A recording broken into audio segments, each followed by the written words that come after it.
Welcome back to the IBFP. Here's your host, Boxing New.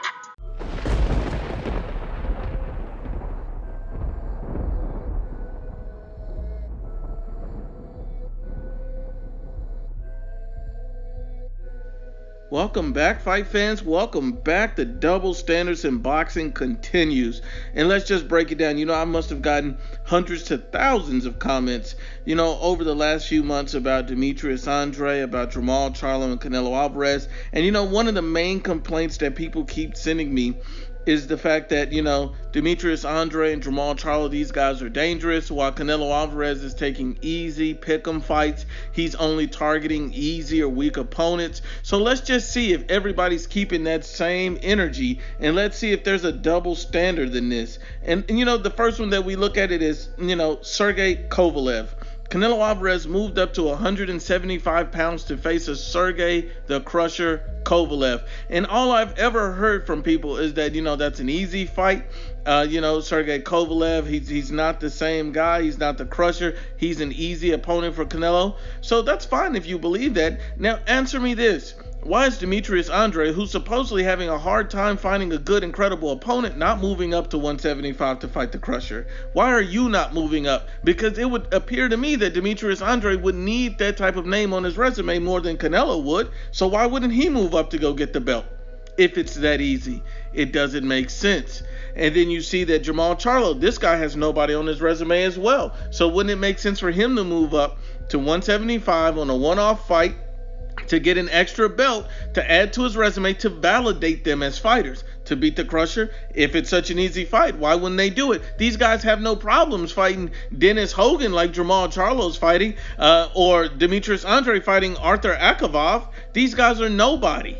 These guys are nobodies, but yet they're okay with fighting those guys, but they don't want to move up and face a Sergey Kovalev. They say Kovalev's easy. They say Kovalev is done. So why wouldn't they move up, get the belt, and add a claim to their resume? It doesn't make sense because it's a double standard. You see Canelo Alvarez doing great things, heavy lifting, but these guys don't keep the same energy for these type of guys. Let's just be honest and unbiased about it. Then, guys said, well, Canelo Alvarez is targeting weak links at 168 pounds. They're saying he's targeting an easy Callum Smith. Callum Smith's an easy opponent. Callum Smith leaves himself wide open. Callum Smith sucks. They say that, you look at a guy like, Caleb Plant, he just doesn't have the skill set. Canelo's targeting him and avoiding David Benavidez. So how about this? When is Demetrius Andrade or Charlo made an offer to Caleb Plant? Because I think that'll be a great fight. When did Demetrius Andrade or Charlo make an offer to Callum Smith? Because I think those would be great fights. When have Demetrius Andrade or Charlo offered anything to Caleb Plant or Callum Smith? Because they're on both of their respective sides of the street. Callum Smith is on the same side of the street as Demetrius Andrade, and Caleb Plant is on the same side of the street as Charlo. So these guys are already talking that, hey, we want to be great fighters. We want to fight for legacy. We're having a hard time fighting people. Why are these guys not making offer to these guys? And here's the funny thing. Both of these guys have mentioned moving up in weight to 168, but neither have done it. So why not move up and take these challenges? Because, all of these fanboys, similar to the fighters, are not keeping that same energy. If it was easy, if these guys are so, cherry picks and all of that, then why have these guys have not made the offers? Once again, these guys are fighting Brandon Adams. That's what Charlo is fighting. You see Demetrius Andrade fighting Magi Sulecki, but you could end up fighting Callum Smith and Caleb Plant. Why are these guys not making offers like that? Because they're having a double standard. They're not keeping that same energy. And then you see a guy like Dimitri Bivol coming out stating that, he'd fight Canelo Alvarez at 168. 168 pounds. He said he'd move down and fight Canelo at 168. And you're hearing nothing but fanboys saying, well, if Canelo wants to be great, he needs to go up to 175 and fight Dimitri Bivol. So explain me this.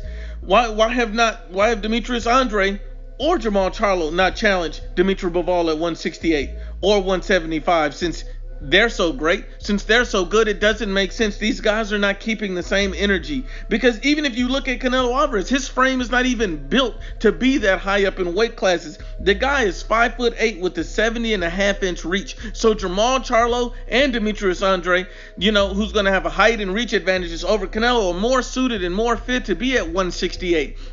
So wouldn't it make sense that these guys would be looking for challenges like Dimitri Bivol at 168? Wouldn't it make sense that these guys were looking for challenges against Callum Smith and Caleb Plant and, even Sergey Kovalev? If all of these fights are so easy, why aren't these guys making these offers? It doesn't make sense. And then people want to criticize the lower weight class. Well, Canelo didn't want to fight these guys when he was at a lower weight class around 154. But around that time, Canelo Alvarez was fighting great fighters, more accomplished and more skilled fighters than either one of these guys. Didn't Canelo Alvarez fight Floyd Mayweather, one of the best fighters of our era in our generation? Let's be honest and unbiased. Didn't Canelo Alvarez fight an Landy Lotto who's more skilled than both of these guys put together? Let's be honest and unbiased. We got to be real about the situation. And then these guys say, well, what has Canelo done at 160? He literally fought and beat the best two guys at 160 pounds when he was in the weight class consistently.